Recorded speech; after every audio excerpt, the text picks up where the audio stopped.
Em 1947, a Europa ainda sangrava cicatrizes profundas da Segunda Guerra Mundial. Nos Estados Unidos, veteranos retornavam com medalhas, mas também com pesadelos. O coronel aposentado Walter Granger vivia recluso em uma cabana no interior da Virgínia. Ele era conhecido por sua disciplina, sua rigidez e seus silêncios desconfortáveis. Muitos o chamavam de paranoico, outros apenas de aquele velho louco da colina. Mas Walter havia visto coisas que nenhum relatório oficial jamais registrou. Quer acompanhar histórias emocionantes e inspiradoras como essa? Inscreva-se agora para receber conteúdos exclusivos, atualizações e narrativas que vão além do óbvio. Não perca nenhum capítulo dessa jornada emocionante. Clique no botão de inscrição e faça parte da nossa comunidade. Durante os últimos meses da guerra, ele participara de operações secretas no leste da Alemanha. E agora, ao ouvir certos nomes voltarem à tona nos jornais, seus alarmes internos reacendiam. Walter começou a escrever cartas para o Departamento de Defesa. Alertava sobre o ressurgimento de células ocultas que jamais haviam sido desmanteladas. Falava de generais nazistas que haviam desaparecido antes da queda de Berlim. Mencionava instalações subterrâneas e armamentos além do entendimento humano. Mas ninguém no alto escalão o levava a sério. Apenas um velho traumatizado, diziam. Ele então procurou jornais, rádios e até um jovem senador chamado Kennedy. Em todas as portas, a resposta era a mesma. A guerra acabou, Sr. Granger. Mas Walter sabia, ele sentia, que o perigo apenas havia mudado de forma. Em uma de suas caminhadas matinais, Walter percebeu algo estranho no céu. A trilha de um avião sem marcações voava repetidamente sobre as montanhas. Pela noite, ouvia ruídos metálicos vindos da floresta que cercava sua propriedade. Ele desenterrou seu velho rádio militar e captou transmissões codificadas. As vozes falavam em alemão, mas com uma entonação que arrepiava sua espinha. Havia datas, coordenadas e referências a fases vai, fase 2. Walter copiou os sinais e voltou a escrever cartas, agora com mais urgência. Mas sua reputação já estava manchada demais para ser levada a sério. Na capital, o FBI recebeu as informações, mas riu do conteúdo. Um agente novato, porém, se interessou. Thomas Hale, filho de um veterano. Ele pediu permissão para investigar, mas foi instruído a focar em ameaças reais. Mesmo assim, Thomas se encontrou secretamente com Walter por curiosidade. Ao ver os papéis, escutar as fitas e observar os mapas, algo mudou em seu rosto. Ele pediu um tempo para cruzar os dados com arquivos internos da inteligência. Walter lhe disse, se você demorar, vai ser tarde demais, e entregou ao jovem um dossiê marcado com o selo vermelho Kraken. Enquanto isso, numa pequena cidade da Pensilvânia, pessoas começavam a desaparecer.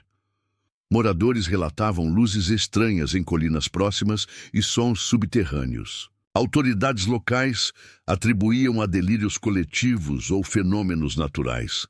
Mas Walter, ao ouvir no rádio sobre as anomalias, empalideceu. Aquilo era exatamente como começou em Dresden, 2 anos antes do fim da guerra.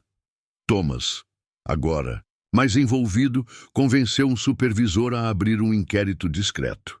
Eles seguiram para a cidade e encontraram indícios de túneis camuflados na floresta. A partir daquele momento, tudo começou a se encaixar. Tarde demais para ignorar. A investigação revelou concreto alemão misturado ao solo local. Partes de trens antigos e geradores de energia estavam soterradas. Walter explicou. Era o Projeto Fenrir, uma fuga nazista para o interior americano. Os alvos não eram militares, mas civis e informações sensíveis dos Dazuglau.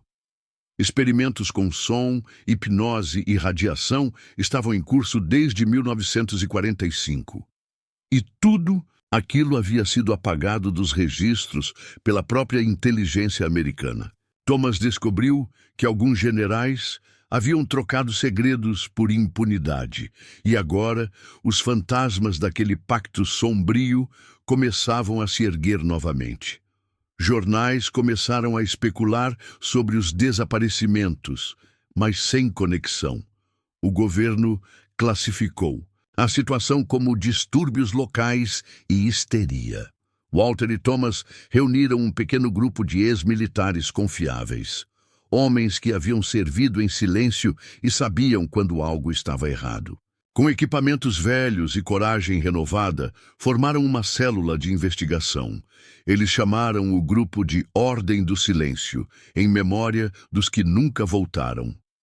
Walter assumiu a liderança, mesmo com a idade avançada e o coração fraco. A missão agora era clara: entrar nos túneis antes que fosse tarde demais. Na primeira incursão, eles encontraram algo além da compreensão humana. Não eram apenas armas, eram laboratórios, arquivos, experimentos vivos. Em uma cela, havia um homem que falava apenas em códigos binários. Em outra, uma criança que não envelhecia há 7 anos. Walter reconheceu símbolos nazistas misturados com emblemas americanos. Era uma aliança que jamais deveria ter existido, um pacto sombrio. Eles captaram uma transmissão. Ativar Fenrir em 72 horas. A contagem havia começado, e o mundo não fazia ideia do que estava prestes a acontecer. Walter decidiu expor tudo à mídia, mas foi interceptado por agentes federais.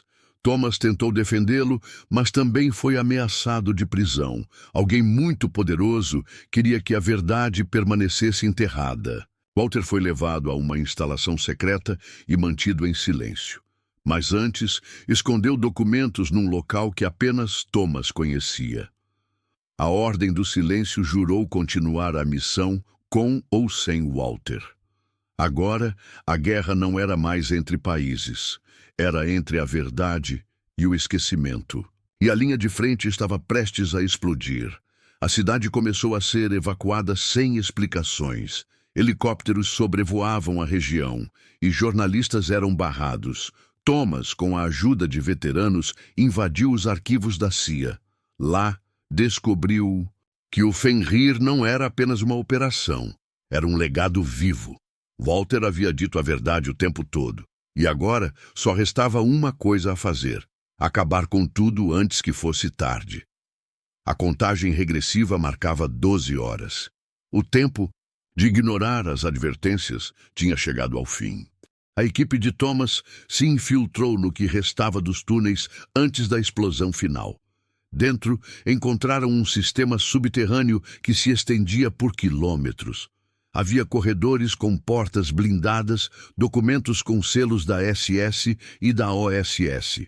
O ar era pesado, como se décadas de silêncio carregassem gritos sufocados. Imagens em negativo mostravam pessoas em experiências controladas com sons e luz. O projeto Fenrir era mais do que sobrevivência. Era controle total da mente humana. Thomas gravou tudo com uma câmera escondida e jurou que o mundo veria. Mas eles sabiam, estavam sendo observados, e o tempo era inimigo. Subitamente sirenes soaram dentro dos túneis, alertando para uma invasão. Portas começaram a se fechar automaticamente, separando parte da equipe. Thomas e 2 veteranos conseguiram se esconder em uma câmara de arquivos. Ali, descobriram relatórios sobre alvos civis e liberação de fase experimental. A cidade seria exposta a uma frequência sonora capaz de causar colapso mental. Walter havia dito: não era guerra com armas, era guerra com silêncio e som. A elite por trás do Fenrir queria testar o projeto em escala real, e nada mais impediria que isso acontecesse, exceto eles. Enquanto isso, Walter permanecia preso em uma base secreta em Nevada. Mesmo ali, ele conseguia prever os passos dos inimigos como se estivesse no campo. Um guarda, ao ouvir as palavras de Walter, começou a questionar ordens. Você sabe demais para ser apenas um velho, ele murmurou. Walter respondeu, porque eu vi o que vocês tentam esconder. Com a ajuda do guarda, ele escapou e iniciou sua própria missão de vingança. Ele sabia onde ficava a câmara de controle da transmissão sonora. E mesmo com idade avançada, ainda carregava o espírito de um soldado ativo. Na cidade evacuada, moradores deixavam tudo para trás sem entender por quê. Carros enfileiravam-se em rodovias bloqueadas por soldados sem identificação. Crianças choravam, mães rezavam, e os noticiários não diziam nada. Thomas conseguiu interceptar um general, envolvido com o projeto original. Sob pressão, o homem confessou: Fenrir é um reinício. O mundo precisa esquecer. Eles não queriam vencer a guerra. Queriam reescrever a história. Walter e Thomas finalmente se reconectaram por rádio, como nos tempos antigos. O plano estava traçado: sabotar a torre de transmissão antes do amanhecer.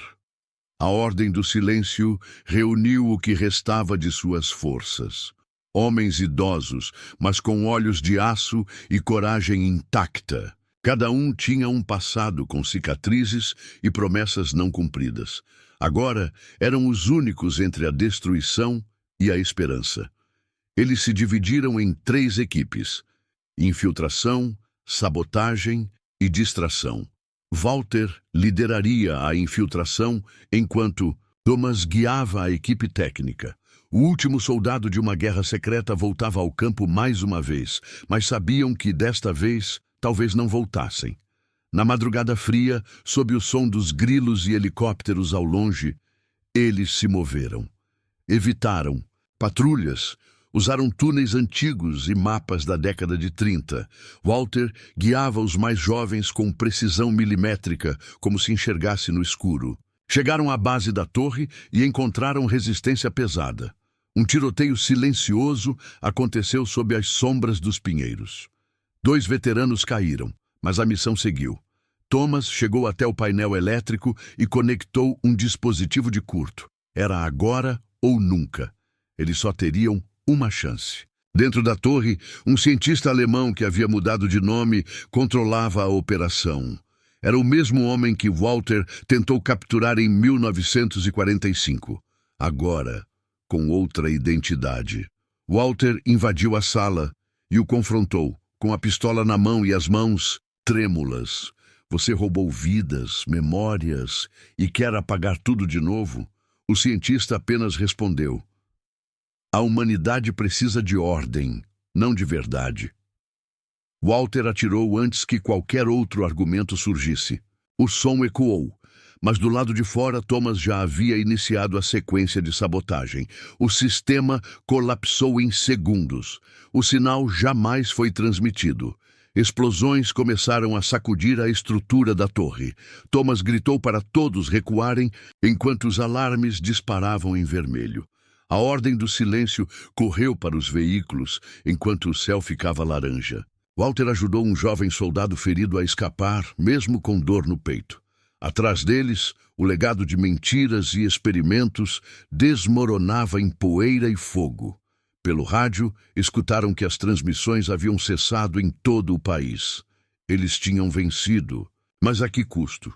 Alguns morreram como sombras. Outros seriam esquecidos propositalmente. Dias depois, os jornais noticiaram um incêndio acidental numa instalação antiga. Nenhuma palavra sobre o Fenrir, os desaparecimentos ou os veteranos envolvidos. Walter foi internado em estado grave, mas lúcido o suficiente para sorrir. Thomas deixou as fitas gravadas em diversos jornais de forma anônima. Os arquivos se espalharam pela Europa e América Latina em questão de dias. A verdade começou a surgir, mesmo que sem rostos ou nomes. Grupos civis exigiram respostas, e investigações paralelas foram abertas. O silêncio havia sido quebrado, e agora não poderia ser silenciado de novo. A Ordem do Silêncio desapareceu nas sombras novamente. Alguns voltaram para suas casas, outros sumiram sem deixar rastro. Thomas seguiu como jornalista investigativo, sempre olhando por cima do ombro. Walter, antes considerado louco, passou a ser chamado de Guardião Esquecido. No túmulo de um dos membros, escreveram: "Aqui jaz um homem que viu o invisível. A torre destruída foi selada com concreto armado, sem marcações. Mas dizem que à noite ainda se ouvem sussurros metálicos sob a terra. E aqueles que escutaram jamais foram os mesmos." O som dos tiros ecoava nas montanhas, enquanto o inimigo avançava com precisão assustadora. Hank se posicionou ao lado dos jovens soldados, seus olhos firmes e confiantes. Ele não precisava de ordens para saber o que fazer. Ele já havia visto esse tipo de batalha antes. Com seu rádio antigo, alertou unidades próximas, mesmo sendo tecnicamente apenas um civil. A cidade estava isolada e os reforços mais próximos levariam horas para chegar. Os jovens soldados começaram a ver nele não um velho, mas um comandante improvisado. As advertências que ignoraram agora ecoavam como premonições, e era Hank, o veterano esquecido, quem agora os mantinha vivos. Com um mapa antigo desenhado à mão, Hank indicou rotas de emboscada e retirada. Ele conhecia cada colina e cada árvore daquele vale como a palma da própria mão.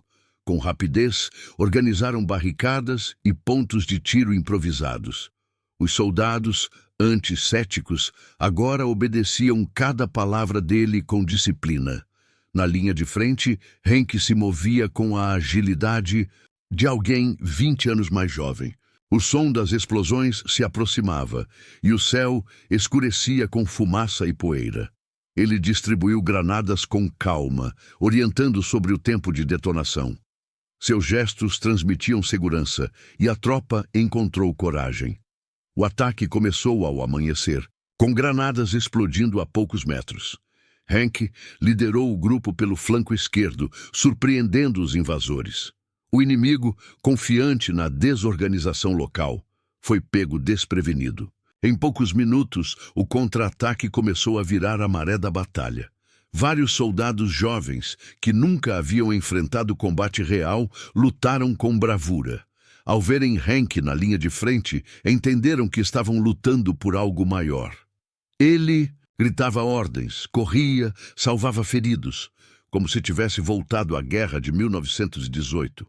Mesmo ferido no ombro, recusou-se a recuar.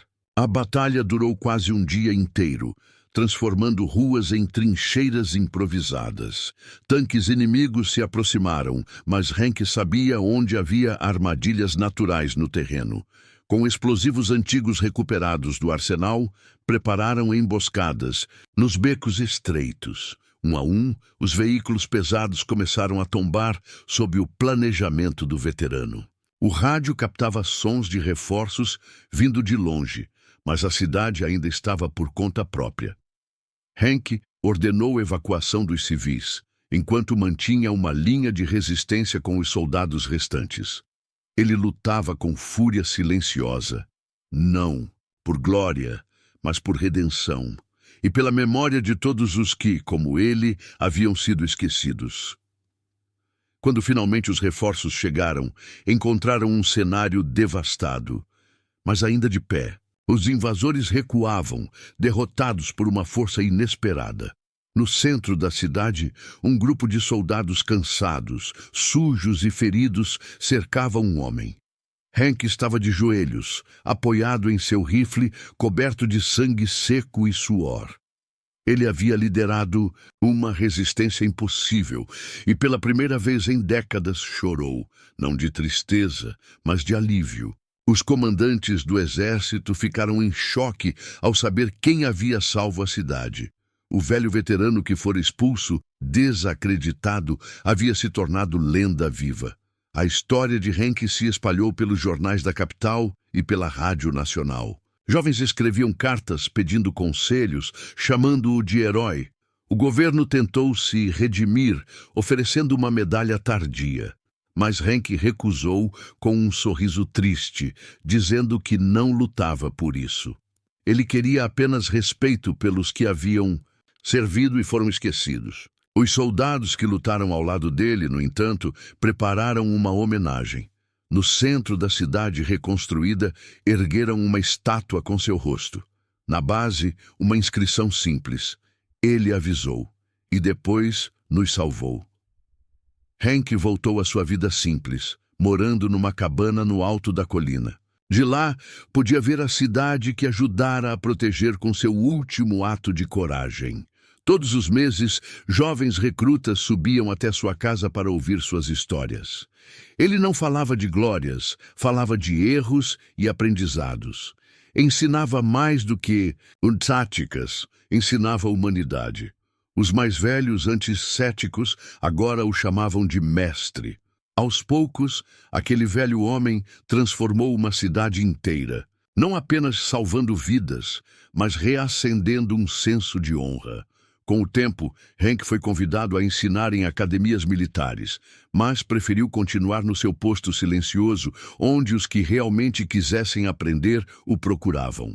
Ele acompanhava, de longe, os debates sobre segurança nacional, sempre atento. Vez ou outra, escrevia cartas ao governo, sugerindo mudanças que ninguém mais enxergava. Seus textos viraram estudo em escolas militares, e aqueles que um dia zombaram dele, agora evitavam falar sobre o passado. Henk nunca pediu desculpas, mas sua presença fazia com que todos refletissem. A redenção para ele estava em fazer o certo quando ninguém mais queria ouvir. Anos se passaram, e Henk envelheceu ainda mais. Mesmo com os passos mais lentos, sua mente permanecia afiada como uma baioneta. Certa manhã, ele não foi visto na varanda como de costume. Soldados subiram até sua casa e o encontraram sentado, em silêncio, com um livro no colo. Morrera com a serenidade de quem cumpriu sua última missão. A cidade inteira parou no dia de seu funeral. Tropas marcharam em sua homenagem, e até generais vieram de longe. Ali todos sabiam, um verdadeiro herói não se mede por patente, mas por coragem. A estátua de Henk continua no centro da cidade, intacta, mesmo após décadas. Crianças crescem, ouvindo sua história, aprendendo a respeitar os que vieram antes. A guerra talvez tenha terminado, mas o legado de Henk permanece vivo. Seu nome virou sinônimo de honra e verdade. Veteranos de outras guerras visitam o local como peregrinação. E todos repetem a mesma frase. Ele tentou avisar e ninguém ouviu. Agora, ele é lembrado não como um louco, mas como o homem que viu além do horizonte e que nos ensinou a escutar antes que seja tarde demais. Gostou da história? Quer mais conteúdos transformadores e inspiradores? Então, não deixe de se inscrever. Ative as notificações para receber em primeira mão novos capítulos, relatos e histórias que celebram o verdadeiro significado do respeito e da coragem. Sua inscrição faz toda a diferença. Junte-se a nós.